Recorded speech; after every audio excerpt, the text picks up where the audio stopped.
সকল আজি মই ক্লাস 10 মেথছৰ চেপ্টাৰ 7ৰ স্থানাংক জ্যামিতি এক্সাৰসাইজ 7.1 অৰ কোৱেশ্চন নম্বৰ 9 আৰু কোৱেশ্চন নম্বৰ 10 আলোচনা কৰিম। সো কোৱেশ্চন নম্বৰ 9 যদি q 0,1 বিন্দুটো p 5,-3 আৰু r x, 6 অৰ পৰা সমদূৰৱৰ্তী তেন্তে x অৰ মান উলিওৱা। তদুপৰি qr আৰু pr দূৰত্ব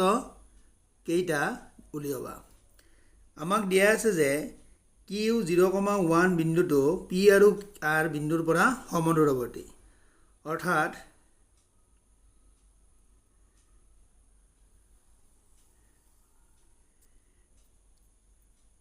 যদি আমাৰ q বিন্দু pr আৰু r বিন্দু সংযোগী ৰেখাখণ্ডৰ মধ্যবিন্দু হয়, মানে সমদূৰৱৰ্তী, মানে এই পাৰ্টটো pq অংশ আৰু qr অংশটো সমান বুলি কৈছে। p বিন্দুটো হ'ব 5,-3 আৰু r বিন্দুটো হ'ল x, 6 আৰু qটো আছে 0,1। আমাক কৈছে যে q বিন্দুটো p আৰু r বিন্দুৰ পৰা সমদূৰৱৰ্তী, অৰ্থাৎ pq সমান qr। ইয়াতে সলিউশন দিয়া আছে যে q বিন্দুটো দিয়া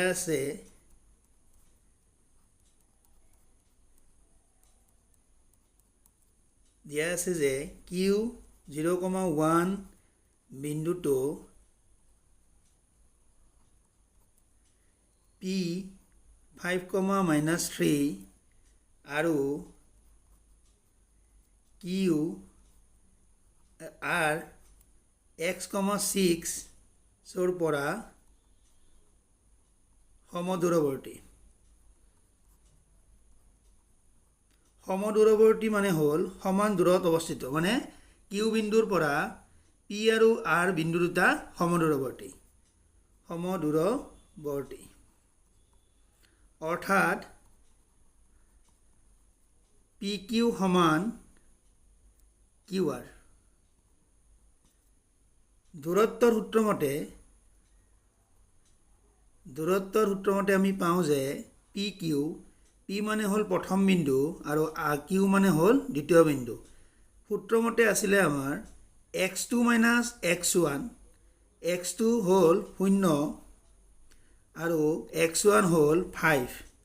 গতিকে আমি পাম 0 - 5 অৰ বৰ্গ যোগ y2 হ'ল 1 আৰু y1 হ'ল -3। গতিকে আমি 1 - -3 হোল স্কোৱাৰ। আকৌ qr ৰ ক্ষেত্ৰটো হ'ব যে qটো হ'ল প্ৰথম বিন্দু আৰু rটো হ'ল দ্বিতীয় বিন্দু। গতিকে আমি জানো যে প্ৰথম বিন্দুত থাকে x1 y1 আৰু দ্বিতীয় বিন্দুত x2 y2। এই r বিন্দুটোৰ ক্ষেত্ৰত x2 হ'ব x আৰু q বিন্দুৰ x স্থানাংক হ'ব 0, মানে x1। গতিকে x - 0 whole square plus r বিন্দুটো হ'ব দ্বিতীয় বিন্দু। গতিকে ইয়াৰে y2 মানে y স্থানাংক হ'ব 6, মানে y2 হ'ব 6 আৰু y1 মানে হ'ল 1, 6 - 1 হোল স্কোৱাৰ। 0 - 5 মানে হ'ল -5 স্কোৱাৰ প্লাছ 1 +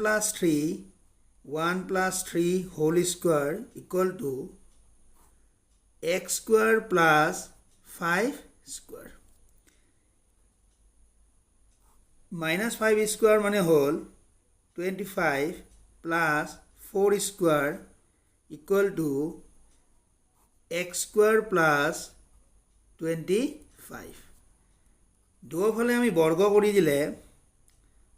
যদি আমি বৰ্গ কৰি দিওঁ তেতিয়াহ'লে দুয়োফালে বৰ্গ কৰি দিলে বৰ্গমূল চিনটো গুচি যাব। গতিকে ইয়াৰে হ'ব 25 প্লাছ 16 আৰু এইটো চাইডত হ'ব x স্কোৱাৰ প্লাছ 25।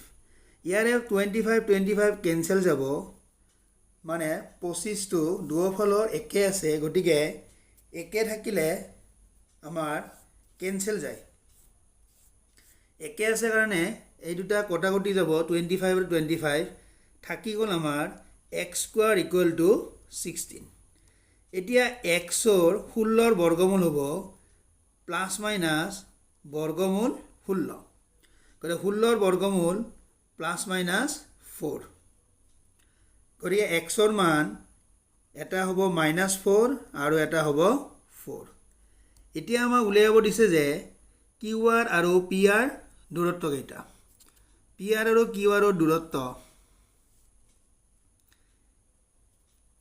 যেতিয়া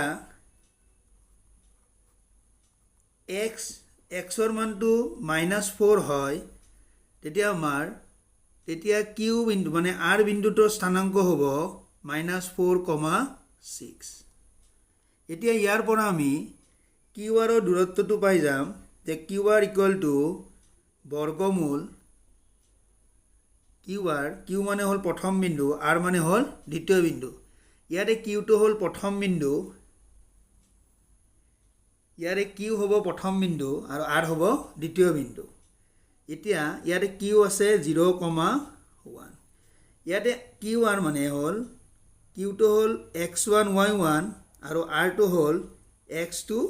y2 এতিয়া আমি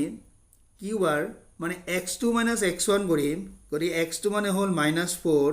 -0 whole square plus y2 - y1 মানে y2 হ'ল 6 মানে r ৰ y স্থানাংক আৰু y1 মানে হ'ল q y স্থানাংক গতিকে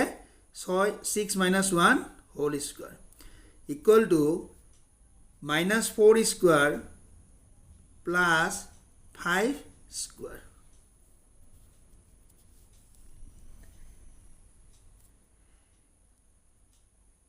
(25) 16 প্লাছ 25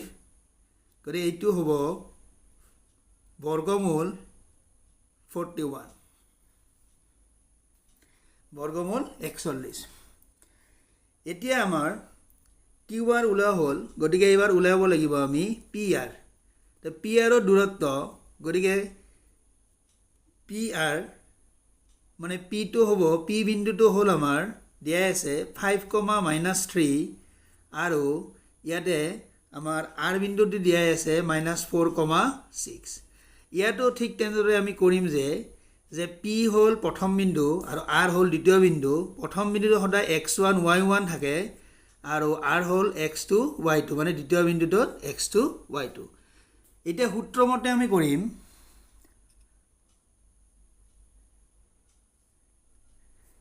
সূত্ৰ মতে আহিব যে PR মানে P টো প্ৰথম R টো দ্বিতীয় গতিকে x2 - x1 ইয়াৰে x2 আছে -4 আৰু x1 আছে 5 গতিকে -4 - 5 হোল স্কোৱাৰ প্লাছ এতিয়া y2 - y1 ইয়াতে y2 আছে 6 গতিকে 6 আৰু y1 আছে -3 গতিকে -3 হোল স্কোৱাৰ -4 - 5 আহি গ'ল -9 স্কোৱাৰ প্লাছ 6 + 3 হোল স্কোৱাৰ এইটো আহিব 81 প্লাছ 81 6 + 3 9 হয় গতিকে 9ৰ বৰ্গ হ'লে 81 হয় গতিকে আমি ইয়াতে 81 দুটা পাওঁ 2 পূৰণ 81 গতিকে 81ৰ বৰ্গমূল হ'ব 9 বৰ্গমূল 2 এতিয়া যেতিয়া আমাৰ x ইকুৱেল টু +4 হ'ব তেতিয়া R ৰ স্থানাংক আহিব 4,6 আৰু ইয়াৰে প্ৰথমতে ওলাব লাগিব আমি QR মানে হ'ল Q টো হ'ল প্ৰথম বিন্দু গতিকে Q ৰ স্থানাংক আছে 0,1 এতিয়া ইয়াৰে Q ৰ স্থানাংক হ'ব x1 y1 আৰু R ৰ হ'ব x2 y2 এতিয়া QR উলিয়াব লাগিলে আমাৰ QR বৰ্গমূল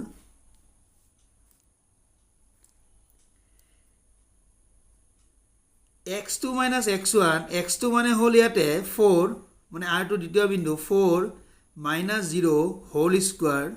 প্লাছ y2 minus y1 মানে হল 6 minus 1 whole square 4 square মানে হল 16 আৰু 6 minus 1 মানে 5 square মানে হ'ব 25 বৰ্গমূল 41 মানে root over 41 এতিয়া আকৌ এটা থাকিল যে আমাৰ উলিয়াব থাকিলে pr গতিকে pr ইয়াতো p টো হল প্ৰথম বিন্দু আৰু r টো হ'ব দ্বিতীয় বিন্দু এতিয়া যদি আমি p বিন্দুটো আছে r টো আছে তোমাৰ 4,6 আৰু p আছে -5,-3 গতিকে pr হ'ব p টো হ'ব প্ৰথম বিন্দু x1 y1 আৰু r টো হ'ব দ্বিতীয় বিন্দু x2 y2 গতিকে pr বৰ্গমূল x2 minus x1 মানে হ'ব 4 minus 5 whole square plus 6 plus 3 মানে minus bracket minus 3 আমি ডাইৰেক্ট লিখিছো যে 6 plus 3 whole square minus 1 square plus 9 square মানে আহিব 1 plus 81 গতিকে হল বৰ্গমূল 82 এতিয়া আমাৰ মান কেইটা হ'ব qrৰ মান আমি qrৰ মান 41 বৰ্গমূল 41 আৰু 41 পাই গলো গতিকে qrৰ মান হ'ব qrৰ মান একেই পালো আমি আৰু prৰ মান আমি দুটা পালো এটা হ'ব 9√2 মানে 9 বৰ্গমূল 2 আৰু এটা পালো আমি বৰ্গমূল 82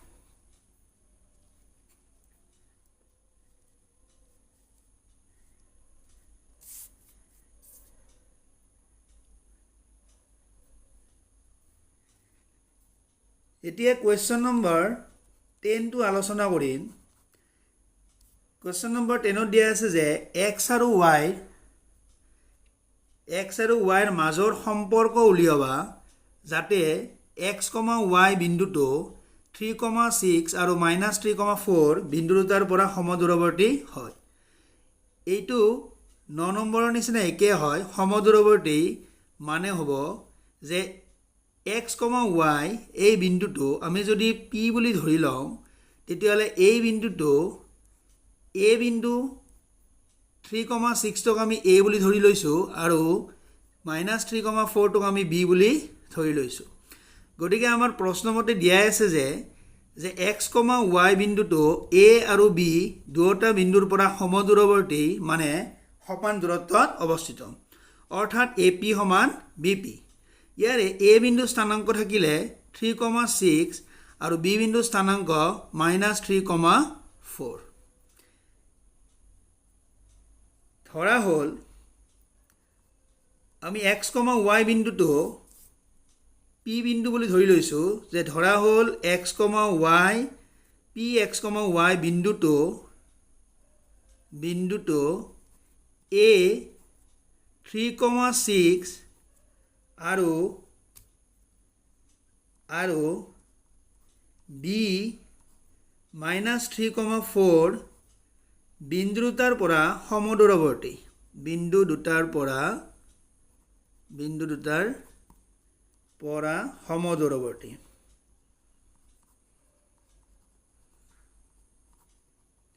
সমদূৰৱৰ্তী অৰ্থাৎ AP সমান BP এতিয়া AP আৰু BP যদি আমি দুয়োফালে বৰ্গ কৰি দিওঁ তেতিয়াহলে AP স্কয়াৰ সমান BP স্কয়াৰ আমাৰ বৰ্গমূল চিহ্ন নাথাকিব ইয়াতে আমাৰ AP বুলি কোৱাৰ লগে লগে A হ'ব প্ৰথম বিন্দু আৰু P হ'ব দ্বিতীয় বিন্দু গতিকে AP বুলি ক'লে A হল প্ৰথম বিন্দু P হল দ্বিতীয় বিন্দু গতিকে A ৰ স্থানাংক হ'ব x1 y1 আৰু P ৰ হ'ব x2 y2 গতিকে x2 মানে হল ইয়াতে x আৰু ইয়াতে x1 মানে হল 3 A বিন্দু হোল স্কয়াৰ প্লাস এইবাৰ আমাৰ y স্থানাংক হ'ব P বিন্দুৰ y স্থানাংকটো হ'ব y2 মানে y মাইনাস আৰু A বিন্দুটোৰ y স্থানাংক হ'ব 6 গতিকে y1 y - 6 হোল স্কয়াৰ আকৌ বিৰ ক্ষেত্ৰতো তেনেকুৱা আহিব BP গতিকে বিটো হ'ব প্ৰথম বিন্দু আৰু পি হ'ব দ্বিতীয় বিন্দু পি বিন্দুটোত হ'ব x2 y2 আৰু বি বিন্দুটো হ'ব যেটো প্ৰথম বিন্দু গতিকে x1 y1 গতিকে ইয়াৰে x2 x1 সূত্ৰমতে গতিকে আমি পাই যাম x bracket -3 whole square plus y -4 মানে y2 y1 মানে y এটো হ'ব x2 y2 আৰু এটো হ'ব বি বিন্দুটো হ'ব x1 y1 গতিকে পি বিন্দুৰ যেটো y স্থানাঙ্ক হেতু হ'ব y2 মানে y লিখিছো আৰু বিৰ যেটো y স্থানাঙ্ক হ'ব এটো হ'ব y1 মানে 4 হোল স্কয়াৰ এটা দূৰত্বৰ সূত্ৰমতে দূৰত্বৰ সূত্ৰটো হ'ব আমাৰ দূৰত্ব ইকুৱেল টু দূৰত্বৰ সূত্ৰ যে x2 x1 whole square plus y2 y1 whole square এই সূত্ৰটো মনত ৰাখিব লাগিব এতিয়া x - 3 ইয়াতে আমি সূত্ৰ প্ৰয়োগ কৰিম a - b হোল স্কয়াৰ যে a - b হোল স্কয়াৰ সূত্ৰটো আছিল a square minus 2ab plus b square গতিকে x square minus 2 into x into 3 plus 3 square ইয়াতে আমি ভাবিব পাৰো যে x তো হল a আৰু 3 তো হল b ঠিক তেনেদৰে y - 6 তো আমি এই সূত্ৰটোৱে প্ৰয়োগ কৰিম গতিকে y square minus 2 into y into 6 plus 6 square equal to ইয়াতে আহিব x plus 3 whole square plus এইটো তো y minus 4 whole square মানে y square minus 2 into y into 4 plus 4 square এতিয়া ইয়াৰে x square minus আমি পাম 2 3 is 6 6x plus 9 plus y square minus 12y plus 36 equals to এটো a plus b whole square মানে a plus b whole square সূত্ৰটো হ'ব a square মধ্যপদত plus আছে দুটা পদৰ মাজত প্লাস চিন আছে গতিকে ইয়াৰে মধ্যপদটো প্লাস হ'ব so a square plus twice ab plus b square গতিকে x plus 3 whole square আমি এই সূত্ৰটো প্ৰয়োগ কৰিম গতিকে x square plus 2 into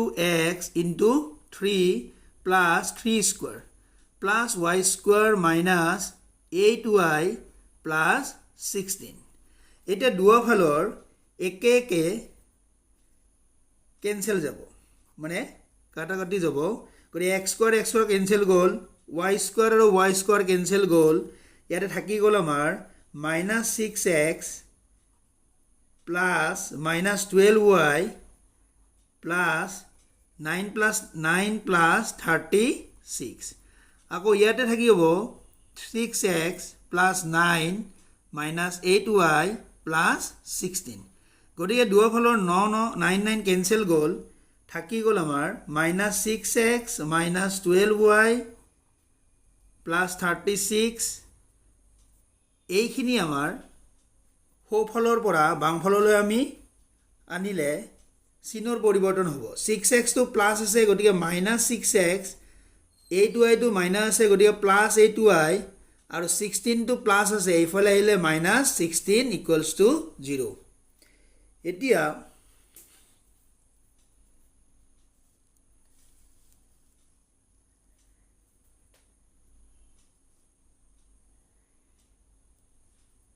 -6x আৰু -6x মিলি হ'ব দুটা একে চিন আছে গতে যোগ হ'ব 6 + 6 12 মানে -12x 12y আৰু 8 দুটাৰ মাজত বেলেগ চিন আছে গতিকে 12 ৰ পৰা 8 গলে মানে 12 ৰ পৰা 8 গলে 4 হ'ব 12 ৰ পৰা 8 গলে 4 আৰু ডাঙৰটোৰ লগত মাইনাস আছে কাৰণে -4y হ'ব আৰু 36 ৰ পৰা মানে 37 ৰ পৰা 16 গৰে থাকে 20 গতিকে এটো এতিয়া এই গোটেইখিনিৰ পৰা আমাৰ কমন আহে এটা কাৰণ 4 ৰেও 12 যায় 4 3 গুণ 12 4 1 গুণ 4 4 5 গুণ 20 গতিকে আমি -4 টো আমি কমন লম কমন লোৱাটোৰে সদায় গোটেই যিকিটা পদ থাকিব মানে একিটা এই তিনটাৰ পৰা আমি কমন লৈছো গতিকে -4 ৰে আমি গোটেই কেটাকে হৰণ কৰিম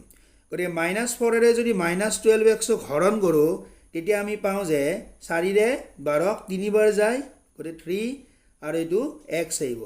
এতিয়া -4ৰে -4y কৰিলে পাম আমি +y আৰু +20ক আমি -4ৰে কৰিলে পাম -5 = 0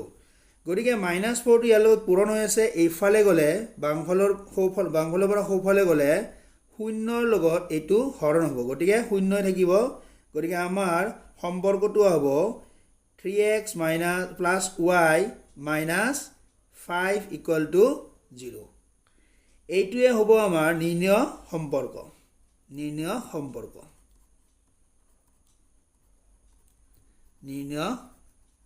সম্পৰ্ক